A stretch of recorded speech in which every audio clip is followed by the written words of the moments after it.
남북정이 TV.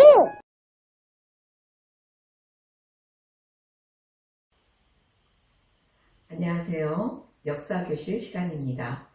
오늘은 제2편 6강 고려의 대외관계와 정치적 변동 2편입니다. 우리 역사에서 가장 외침이 많았던 왕조가 고려인데요.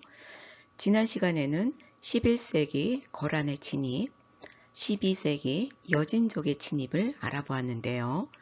오늘은 이어서 13세기 몽골의 침입, 그리고 고려 말 14세기 홍건적과 왜구의 침입까지 지속된 외침에 고려가 어떻게 대응했는지, 그리고 그에 따른 정치적 변동은 어떠했는지에 관해서 살펴보겠습니다.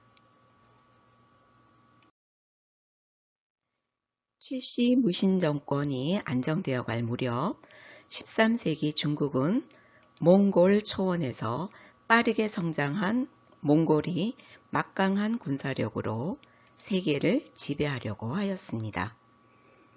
몽골은 금을 공격하고 거란을 복속시키지요. 지금부터는 13세기 몽골과의 전쟁 과정에 대해서 알아보겠습니다. 거란은 11세기부터 계속해서 고려를 침범하여 괴롭혀 왔죠. 이에 고려와 몽골이 연합해서 1218년 평양 강동성에서 거란의 잔적을 물리칩니다. 이것을 강동성의 역이라고 하죠.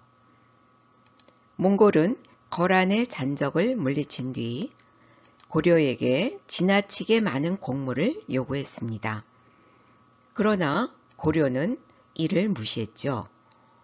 그러자 몽골은 저고요라는 사신을 보내왔는데 그가 돌아가던 길에 압록강 근처에서 피살됩니다. 이 해가 1231년인데요. 이때부터 몽골의 침입이 시작됩니다.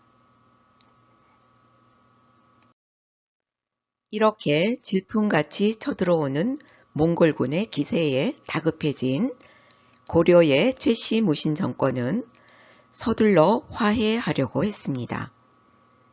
몽골은 다루가치라는 감시관을 두어 고려를 요리할 작정으로 화해에 응하였고 최씨 정권은 일단 급한 불만 껐을 뿐 결코 항복할 뜻이 없었죠.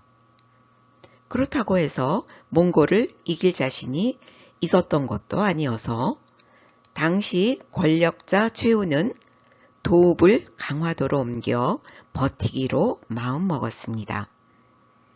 고려 정부가 강화도로 피신을 가자 몽골은 더욱 거세게 고려를 공격하였고 닥치는 대로 부수고 불태우고 사람들을 끌고 갔습니다. 비록 몽골에 밀리는 처지였지만 고려의 저항은 끈질겼죠.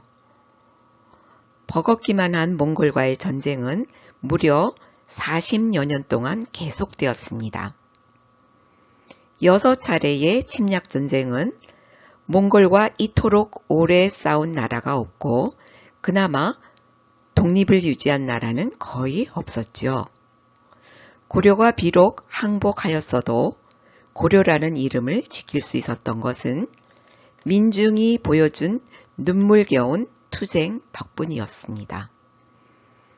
결국 고려의 원종은 몽골과 강화를 체결하고 1270년 개경으로 환도하게 됩니다. 하지만 강화도에서 삼별초를 이끌던 배중소는 몽골과 맞서 싸우기로 결정하고 항쟁을 시작하지요. 지리적 이점과 민중의 지원을 받으면서 말이지요. 이렇게 40여 년 동안 지속된 몽골의 침입에 대항한 고려의 모습을 살펴볼까요? 몽골에 맞선 싸움은 고려의 운명을 건 승부였습니다. 당연히 지배층이 앞장서야 했지만 실제로는 지배층이 제 몫을 하지 못했죠. 고려의 지배층은 그저 강화도에 피신해 있을 뿐이었고 개경 못지않는 호화로운 생활을 하고 있었죠. 불교의 힘으로 이 난국을 헤쳐보자는 마음으로 세계 최초의 금속 활자가 만들어지고 팔만대장경이 만들어집니다. 또 고려 청자의 전성기도 이때이지요. 가장 어려운 시기에 아름다운 청자가 만들어진 것은 아이러니하지요. 반면 육지의 민중들은 맨몸으로 몽골군과 싸우면서 저항했습니다. 그럼 6차에 걸친 몽골의 진입을 살펴볼까요? 1231년 1차 진입은 귀주성 전투에서 항쟁했고요. 1232년 2차 진입은 처인성 전투인데 이 전투에서 김윤호가 이끄는 농민군의 활약이 컸죠. 여기서 몽골의 장수 살리타가 화살에 맞고 피살됩니다. 1235년에서 39년에 걸친 3차 진입 때 우리의 문화재 황룡사 구축 목탑이 소실됩니다. 그리고 1247년에서 48년에 걸친 4차 진입 때에 몽골의 지휘관은 암호관이었고 1253년 5차 진입 때는 김윤호의 지휘 아래 노비들이 중심이 되어 충주 산성을 사수하게 됩니다. 그리고 1254년에서 59년에 걸친 6차 진입 때는 당시 최고 집권자였던 최의가 사망하지요. 결국 1259년 고려는 강화를 체결하고 고려 태자가 몽골에 입조함으로써 6차에 걸친 몽골의 진입이 막을 내리게 됩니다. 지금부터는 우리의 빛나는 민중들의 대몽 항쟁을 자세히 살펴보겠습니다. 먼저 1차 진입 때 있었던 귀주성 전투입니다. 1231년 몽골군은 포차를 동원하여 성벽을 파괴하고 성벽에 구멍을 뚫고 마른 풀을 쌓아 불을 지르는 등 온갖 방법을 동원하여 성을 공격하였지만 결국 이기지 못하고 철수합니다. 이번에는 1232년 2차 진입 때의 처인성 전투입니다. 몽골군의 총사령관 살리타는 충청도로 내려가다가 처인성, 경기도 용인이지요. 처인성을 거치게 되었는데 처인성이 야트막한 흑성에 불과하다며 가벼이 여겼다가 김윤호와 처인 부곡의 부곡민들의 기습을 받고 날아온 화살에 맞아 죽습니다. 지휘관이 죽자 몽골군은 퇴각하게 됨으로써 극적으로 승리를 거두었죠.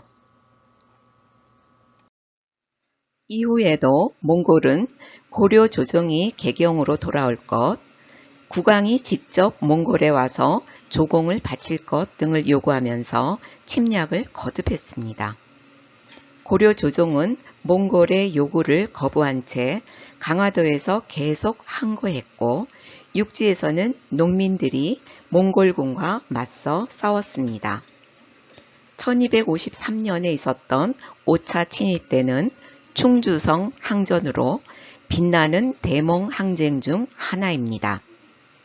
충주성은 다인철소가 있는 지역인데 여기에서도 김윤호의 활약이 드높습니다.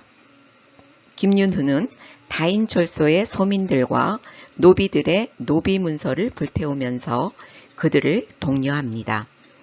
백성들은 그를 믿고 70여일 동안 싸워 결국 몽골군을 격퇴하였죠. 이렇게 오랜 기간 6차에 걸친 몽골의 침입의 결과 왕실은 결국 몽골과 강화를 맺고 개경으로 환도하게 되는데 강화도에 남아있던 삼별초는 끝까지 대몽항전을 하게 됩니다. 먼저 삼별초의 조직부터 살펴보면 삼별초는 1219년 최충헌의 정권을 계승한 최우가 치안 유지를 위해 설치한 야별초에서 비롯된 것으로 사병의 성격을 가진 최정예 부대입니다.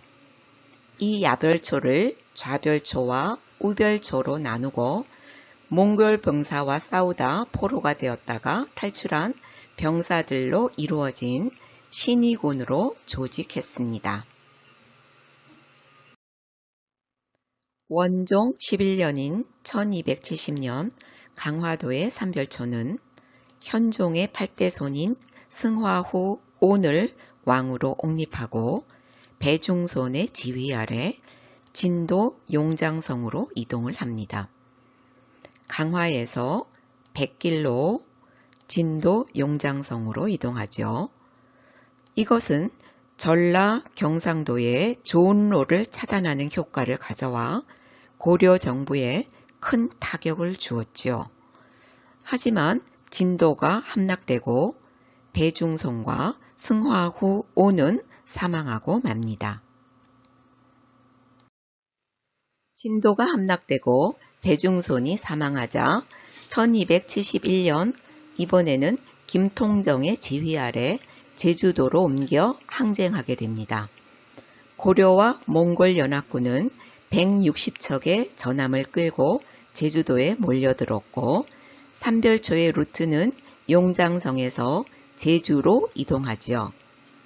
삼별초는 제주에서 육지로 계속 항쟁을 하는데 나주에서 전주까지 진입했고 남해도까지 그리고 하포를 지나 동래까지도 진입을 했지만 1273년 여몽 연합군에게 진압됩니다. 김통정은 부하 70여 명과 함께 한라산에서 자결하지요. 이렇게 삼별초의 항쟁은 4년 만에 진압되었습니다. 40여 년에 걸친 13세기 몽골과의 전쟁 결과는 참담했습니다. 전 국토가 유린되어 황폐화되었고 백성들이 전쟁에 참여하여 전사하거나 포로로 끌려가 그야말로 민생이 파탄되었죠. 그리고 우리의 귀중한 문화재가 많이 소실되었습니다. 대표적으로 황룡사 구층 목탑이 있지요. 전쟁이 끝나고 몽골과 강화를 맺게 되는데요. 고려 태자와 몽골의 쿠빌라이의 만남을 한번 알아볼까요? 고려 태자 뒷날 원종입니다. 고려 태자가 몽골과 강화를 맺기 위해 중국으로 가는 도중에 고종이 사망하지요. 태자는 유력한 왕위 계승자였던 쿠빌라이를 만났습니다. 쿠빌라이는 태자를 크게 반기며 고려의 풍습과 제도를 바꾸지 않겠다고 약속하지요. 이번에는 대화글로 고려 태자와 쿠빌라이를 만나볼까요? 쿠빌라이가 말하기를 옛날 당 태종도 몸소 쳐들어갔으나 항복받지 못했는데 이제 그 세자가 스스로 왔으니 하늘의 뜻이다 라고 했고 이에 고려 태자는 단 고려의 독립과 문화의 독자성을 인정하십시오 라고 답했다고 합니다. 이렇게 고려 원종과 몽골의 쿠빌라이는 강화를 맺고 쿠빌라이는 1271년 수도를 카라코름에서 대도, 북경이죠. 대도로 옮겨 국호를 대원이라 하고 원나라를 건국합니다. 고려와 강화를 맺은 원은 본격적으로 고려의 내정을 간섭하게 되는데요. 내용을 살펴볼까요? 원은 고려에 이어 일본까지 원정하려는 욕심에 고려의 군대와 물자 제공을 강요합니다. 결과는 일본군의 완강한 방어와 도중에 만난 태풍으로 인해 실패하지요. 원은 영흥 화주의 쌍성 총관부를, 서경의 동령부를, 제주도에 탐라 총관부를 설치하여 통치함으로써 이 지역에 대한 영향력을 행사했습니다. 원은 고려의 관제도 격화시키죠. 고려의 이성육부제를 첨의부와 사사체제로 격화시켰고 군주와 관련된 용어도 격화시킵니다. 왕의 시호를 앞에 충을 붙여 원에 대한 충성심을 나타내게 하였고 묘호에 조나 종을 쓸 수 없게 했죠. 그래서 원종 이후의 고려 왕들은 묘호에 조나 종이 없습니다. 짐을 과인이라 표현해야 했고 폐하를 전하로 낮춰 불렀습니다. 태자를 세자로, 황제의 명령인 조서를 교서로 부르게 했습니다. 원은 일본 원정 이후에도 정동 행성을 존속시켜서 고려의 내정을 간섭하는데요. 다루가치라는 관리를 파견하여 고려의 정치를 간섭했죠. 자원도 수탈하는데요. 공료를 공출하고 응방을 설치하여 해동청을 잡고 길러서 원에 보내야만 했습니다. 여기서 해동청이라는 것은 사냥매를 말하죠. 원의 내정 간섭은 14세기 공민왕 시기까지 계속되는데 오랜 기간 동안 원의 간섭을 받은 결과는 친원파가 형성이 되어 그들의 책동으로 국정이 혼란스러워졌고 자주성이 손상되었습니다. 또한 몽골어, 몽골식 변발, 조혼 등 몽골 풍습이 유행되었고요. 원에 편승한 권문세족이 형성되는 결과를 가져왔습니다. 마지막으로 원내정 간섭기에 형성된 권문세족의 횡포에 대해서 알아볼까요?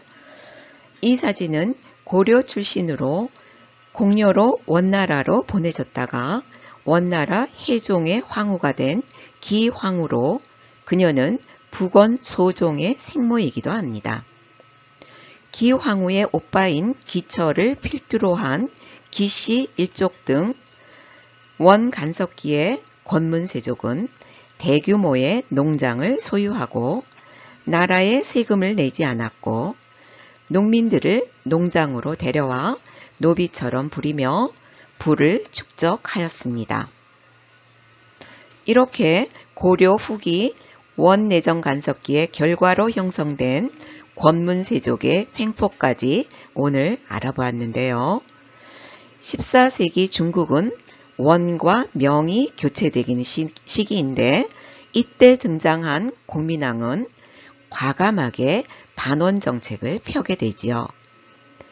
공민왕의 반원 정책에서부터 조선이 건국되는 과정은 다음 시간으로 이어질 예정입니다. 다음 시간은 14세기 말 조선의 건국편으로 강의가 이어집니다. 오늘 시청해 주셔서 감사합니다.